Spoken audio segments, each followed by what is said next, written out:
Howdy folks, Jambareeqi here.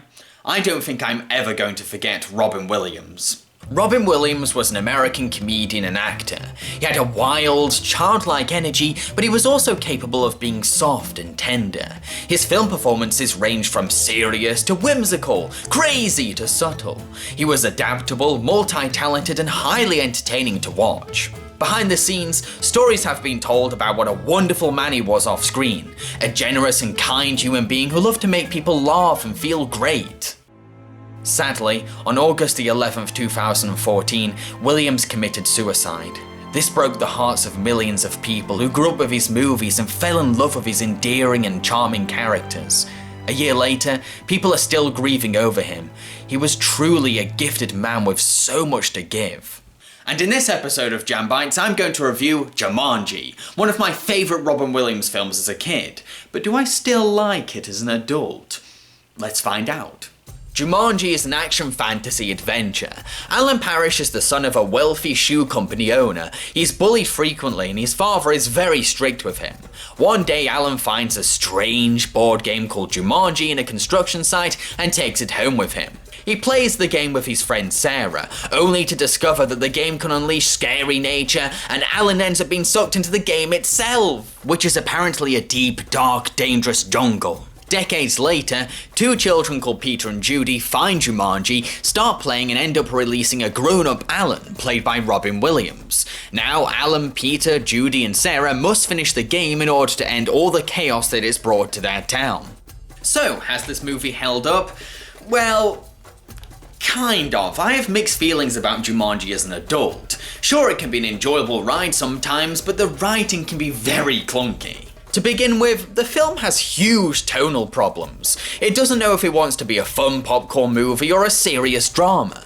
One moment the film is about playing Jumanji and facing obstacles, then suddenly it becomes a depressing story about how the board game psychologically damaged our characters. I kept getting tonal whiplash from this film because it's so indecisive about what kind of movie it wants to be, what kind of story it wants to tell, and what it wants to focus on. It's all over the place. It's not just the tone that's inconsistent though. The writing for the character of Alan Parrish is very muddled, in terms of motivation and personality. The writers can't decide if he's a wild man from the jungle, a little boy trapped in a man's body, or a mature full-grown adult.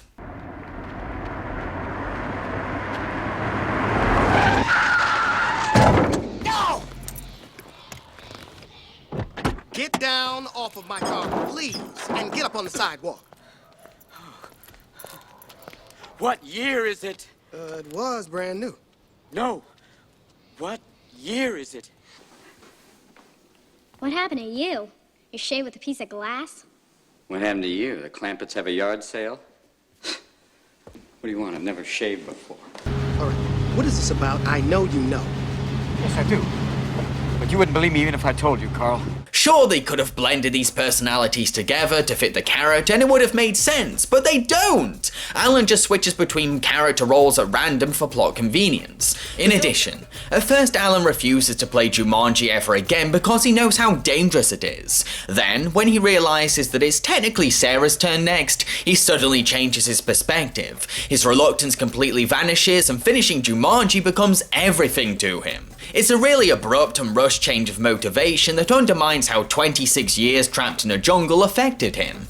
Even worse, this character drive makes him very unlikable. Yes, he's been trapped in a jungle for decades, but that doesn't give him the license to act like a complete asshole for most of the movie. This guy is meant to be the film's hero, but his sudden dedication to finishing the game turns him into a mean-spirited, passive-aggressive and self-pitying jerk.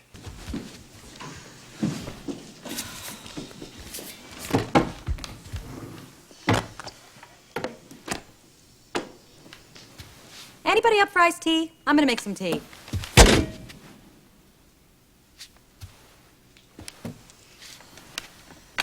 Alan, please, last time I played this game, it ruined my life. It ruined your life? Yes. In the jungle, you must wait till the dice read father made. Sure, he becomes nicer towards the end of the film, but watching him be a grumpy bastard for most of the film is actually kind of depressing, off-putting, and a waste of Robin Williams' charm. The writing isn't just inconsistent, it can also be boring. Sometimes the narrative wanders off as it becomes less about playing Jumanji and more about getting the game back from an animal or a goofy hunter called Van Pelt. These scenes feel like padding and distract the narrative from the game. Because here's the thing, Jumanji itself is the best thing about this movie to me. It's so awesome! It's a really threatening but fun board game. It makes creepy tribal drum noise to call out for players, its pieces move by themselves, and we never know what kind of danger each dice roll will lead to. I love the Jumanji board game so much as a kid that I tried to replicate it with a pizza box. So we never get to see the world of Jumanji itself or find out the origins of the board game. We get to see who owned it last, but we don't get to see who or what made it. But I think this works in the film's advantage. It makes the board game even more intimidating because we don't know what it could unleash next or what mystical force is controlling it. That is really terrifying. The way that Alan describes the jungle is far scarier than anything that director Joe Johnston could have put on screen, because what he made me imagine was so terrifying and nightmarish. You think monkeys, mosquitoes, and lions are bad? That's just the beginning. I've seen things you've only seen in your nightmares.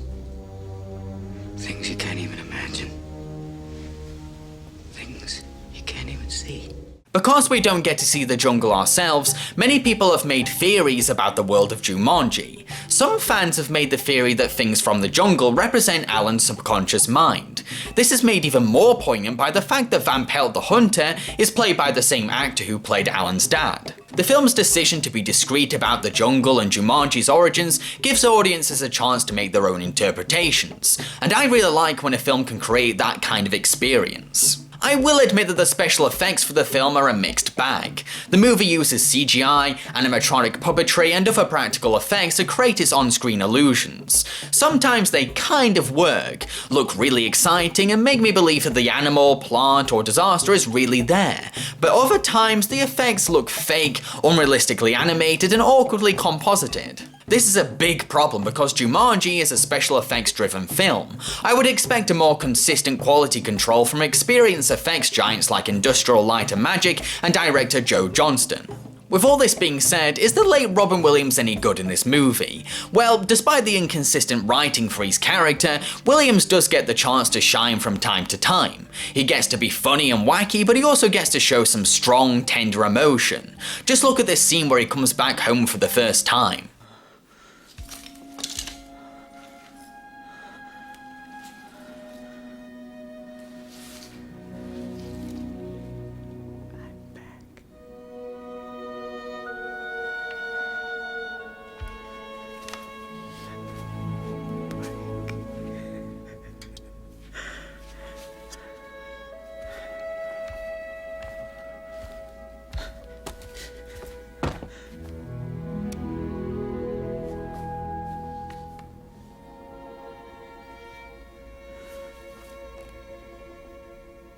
It's scenes like this that make me miss the talent, heart, and magic of Robin Williams. No matter what he was asked to do, he would put 110% into his performance, whether the film was bad or good. To conclude, I feel as if the Jumanji is a double-edged sword. Sure, sometimes it can be humorous, exciting, heartfelt, and very creative, but it can also be very boring. The clunky writing and awkward execution weigh it down and hold it back from being something brilliant. This movie could have been so much better.